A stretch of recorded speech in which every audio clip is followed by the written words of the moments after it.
Ah, beleza. Eu vou ali fazer uma... O farolzinho tá show de bola.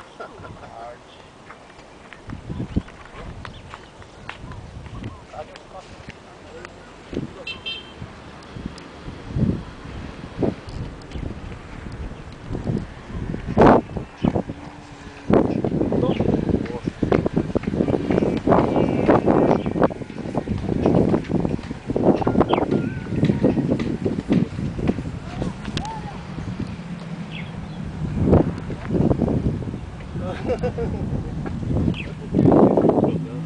E aí, tudo bem?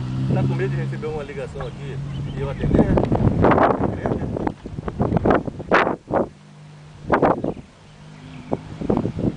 Ah, tá bom. E aí, já levantou já?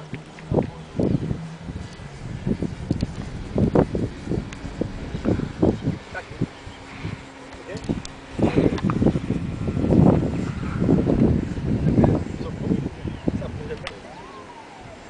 Corre!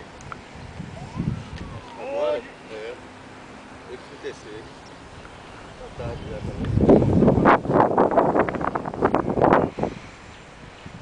Por que tu não liga pra ele direto? Você não deve ter número.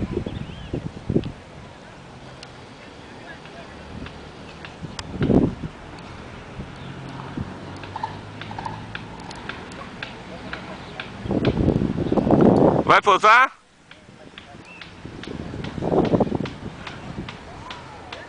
É outra ligação pra mim aqui. Acho que é pra você. Vou ver aqui. Ah, tá com medo, né? Não. A mulher tá desesperada no telefone. Oi. Alô. Eu peguei o telefone dela, que eu tava sem bateria. Aí ela, você pegou meu telefone, mas não falou que ia pegar o meu chip, não. Você tá com medo de receber alguma ligação aí secreta e eu atender? Coitado da mulher. Ih, pô. Ah, eu não vou voar não, cara. Olha só. Rapaz, agora a questão é justa... Aí ele amansa um pouquinho aí o vento aí, ó. A questão é... Isso aí ele veio consertando o tempo todo. Se você passar um pouquinho por cima aqui...